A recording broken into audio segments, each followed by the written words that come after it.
Еве, ова е чешмата, еве како, еве. Пуштена в крај, вентилот пуштен в крај, еве. Ова се затвара, вака се отвара. Немам вода воопшто, еве. Сега. Освен собствениците, никој друг нема придобивка од нив. Напротив, штетата е преголема за природата. Бизнисот со мали хидроцентрали им го загорчи животот на жителите во неколку рурални општини, каде се граделе или градат овие енергетски капацитети.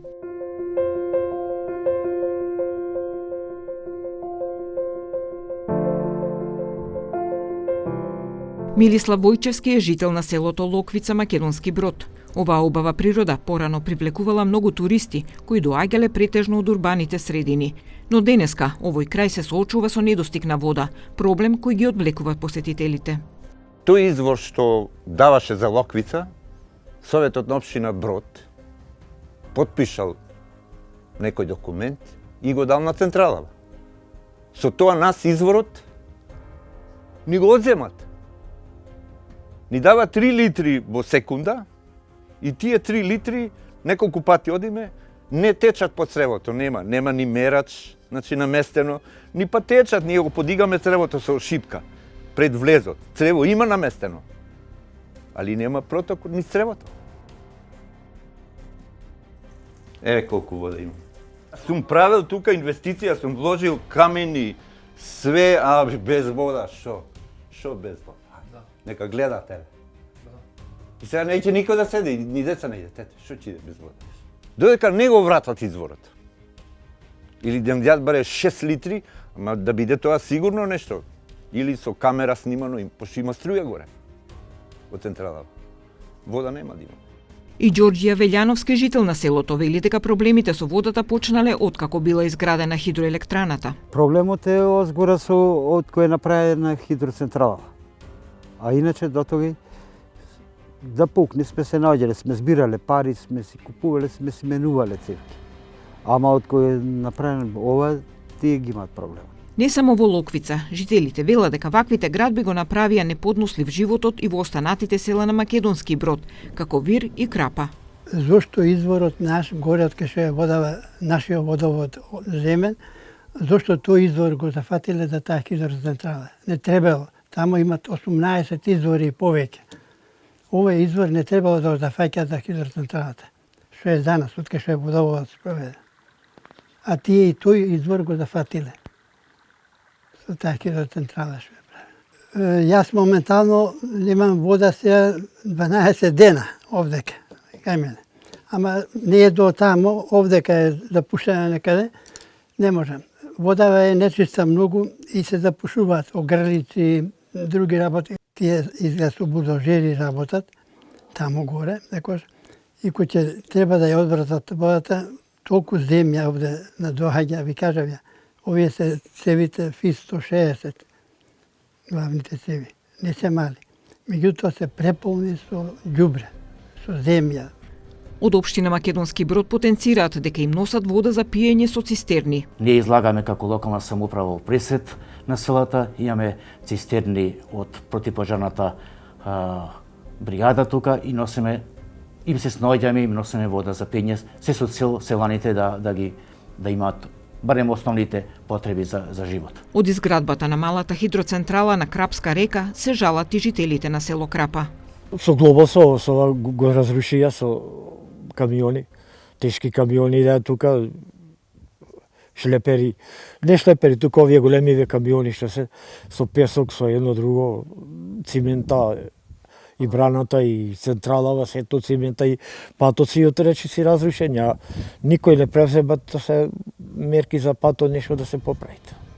Првичната концесија за изградба на Крапска река ја добила фирмата Актуел Energy Group, регистрирана на улица Борис Трајковски број 198А во Кисела Вода, Скопје.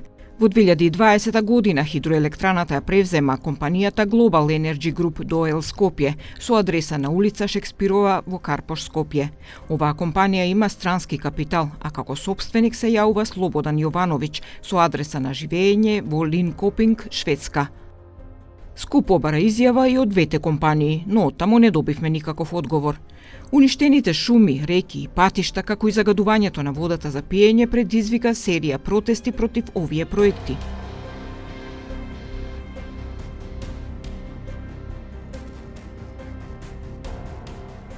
Ана Лешовска од Центарот за истражување на животна средина Екосвест објаснува какви последици има врз природата и изградбата на малите хидроцентрали. Според истражувањата направени во 2017 година, се дошло до сознание дека овие хидроцентрали целосно го уништува биодиверзитетот на реката. Една мала хидроцентрала може да предизвика и цела екокатастрофа, особено во заштитените подрачја, вели Лешовска.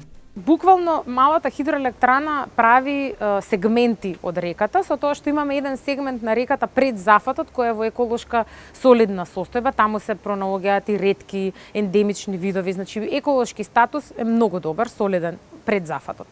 По зафатот, каде што реката всушност се прекинува, до техничката зграда каде што реката повторно се испушта преку цевките, водата повторно се испушта преку цевки во реката, имаме една состојба на екокатастрофа каде што немаме богат биодиверзитет, најчесто станува збор за суводолица затоа што нема вода, има појава на алги, габи кои не се својствени за реката и едноставно нема живот.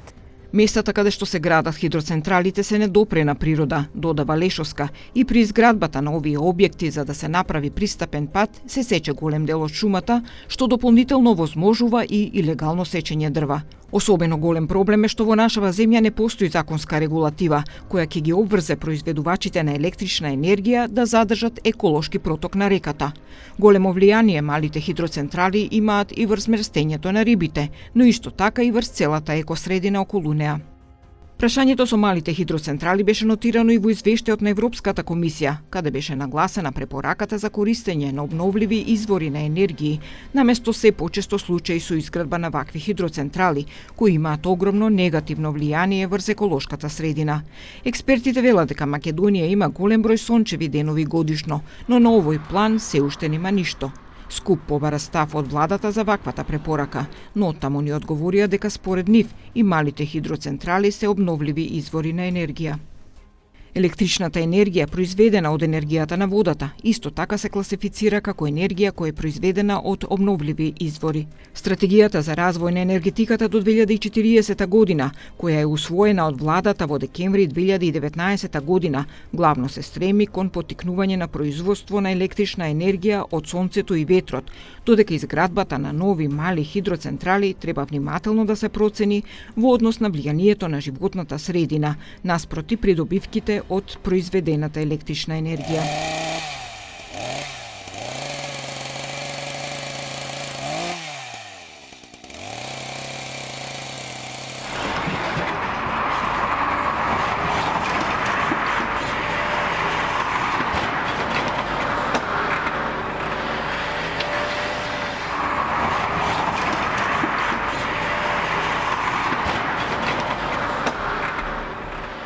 И покрај тоа што од владата тврдат дека се прават анализи за нивното влијание и внимателно се проценува дали е потребно да се гради, сепак низ целата наша држава предвидена е изградба на 400 мали хидроцентрали, од кои 90 веќе се изградени, а 30 се во фаза на изградба.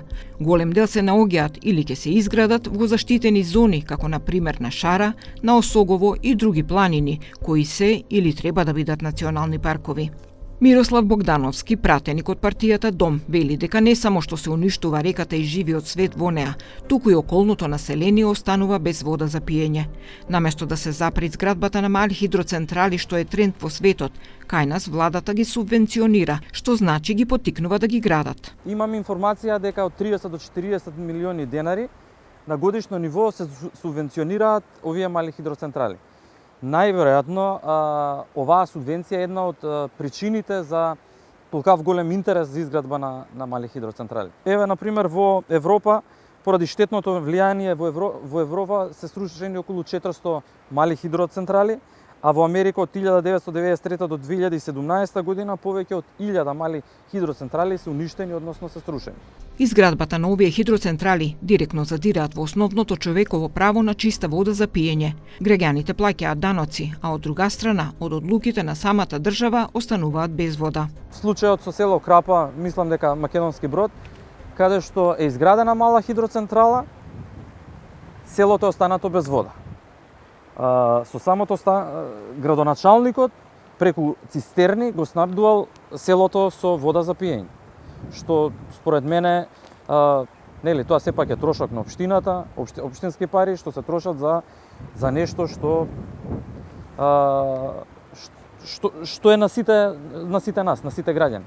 Втора работа е недалеку за Лешница зборам, недалеку од овие мали хидроцентрали се наоѓа изворот, односно местото каде што се снабдува цело Тетово со вода. Тоа е апсурд, каде што водата на граѓаните се одзима за еден поединец да има бенефит, односно една фирма да има бенефит, а останатите граѓани да немаат вода за наводнување на своите ниви, за наводнување на своите полиња и основното вода за пиење. Значи со самото тоа ние иницираме иселување на нашите села, иселување на луѓето од селата. Малите хидроелектрани ја уништуваат животната средина на Балканот, ги пресушуваат малите реки и го уништуваат живиот свет во планините. Многу политичари и бизнисмени од буџетот наплаќаат по неколку милиони евра за субвенции, се наведува во извештајот на Банк Watch од Австрија. Така, 70% од субвенциите за обновливи извори на енергија заминале кај собствениците на мали хидроелектрани. Од 2009 година до сега повеќе од 380 мали хидроелектрани беа изградени на Балканот.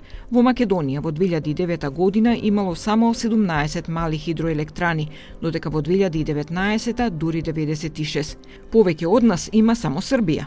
Но за разлика од кај нас каде граѓаните воопшто или многу малку протестираат, во Србија Сдруженијето "Зачуваме реке Старе планине" веќе не чека на државните органи, туку сами се организираат и ги рушат малите хидроелектрани. Се поагресивното градење на мали хидроцентрали предизвикува загриженост и кај меѓународните организации. Тие предупредуваат дека ваквиот тренд на државно субвенционирање и поттикнување на изградби на мали хидроцентрали е во спротивност со препораките на Европската Унија, која предпочитува да се поддржат инвестиции во обновлива екоенергија. Иако штетата е непресметлива, во 2018 година само 3,6% од електричната енергија на Балканот е произведена во малите хидроелектрани. Според податоците на МЕПСО, Македонија од 2010 до 2018 година исплатила 153 милиони евра за субвенции за струја. Во извештајот на Bank Watch и World Wildlife Fund се наведува дека поранешниот потпредседател на владата на Република Северна Македонија Кочо Анѓушев има концесии за најмалку 27 мали хидроелектрани, додека лидерот на опозицијата Христијан Мицковски има концесија за најмалку 5 хидроелектрани. Во 2010 година само 226.000 евра завршиле како субвенции, но државните средства за оваа намена ќе порасна драстично во 2016, 2017 и 2018 година. Во овој период се исплаќаат по 35 милиони евра годишно. На 11 јуни 2019 година, владата на Зоран Заев одобрила концесија за земјиштето на трите хидроелектрани Тополки. Според извештајот на Bank Watch, фирмата на Анѓушев Фероинвест зема субвенции по 3,5 милиони евра годишно. Антикорупцијска отвори случај за Кочо Анѓушев за изградбата на хидроцентралите Тополки во Маврово, но потоа донесе одлука да го затвори предметот со образложение дека Анѓушев се изземал од сите владени седници на кои се расправало за концесиите. Пријавата до антикорупцијска беше поднесена од ВМРО-ДПМНЕ и едно еколошко друштво во средината на 2019 година. Според пријавата, еден од собствениците е Кочо Анѓушев преку фирмата Фероинвест, а неговиот брат Тодор Анѓушев е управител. Анѓушев тогаш реагираше дека договорот за концесија е добијан и потпишан во мај 2015 година, во време кога не бил член на владата и не можел да има влијание. Друг играч во бизнисот со мали хидроелектрани во извештајот се споменува и председателот на ВМРО-ДПМНЕ Христијан Мицковски. Неговата компанија Енерготек доби концесии за најмалку 5 мали хидроелектрани и земјиште од 33.000 метри квадратни да ги изгради. Тој ги доби овие концесии додека беше директор на ЕЛЕМ и советник за енергетика во владата на Никола Груевски.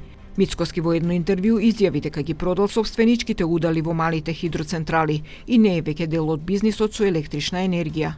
Антикорупцијска и за него не најде судирни интереси. Како член на надзорен одбор на АД ЕЛЕМ, Христијан Мицковски е назначен на 25 август 2015 година, што значи сето ова во меѓувреме завршено. Така што фактите говорат дека Христијан Мицковски не бил во состојба да користи функцијата советник во владата на Република Македонија и член на надзорен одбор како би стекнал некои права или користи. Наводите кои што беа искажани во медиумите во делот на неговото влијание, во делот на обезбедените средства за финансирање се неосновани. Други големи играчи во бизнисот со мали хидроелектрани се браќата Ѓоко и Зоран Штериоски, сопственици на обложувалниците Спорт Лайф.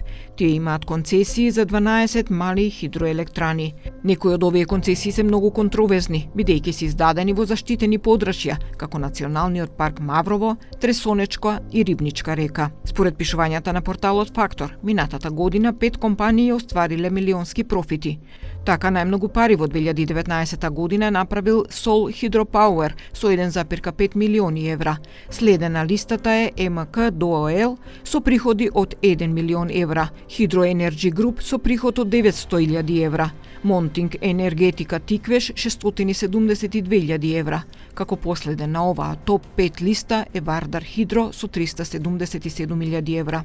Ко собственик на четвртата електрана со највисоки приходи во 2019 година, Монтинг Енергетика Тиквеш е Илчо Георгиевски, поранешен претседател на Фудбалската федерација на Македонија. Тој се сметаше за многу близок со поранешниот премиер Никола Груевски.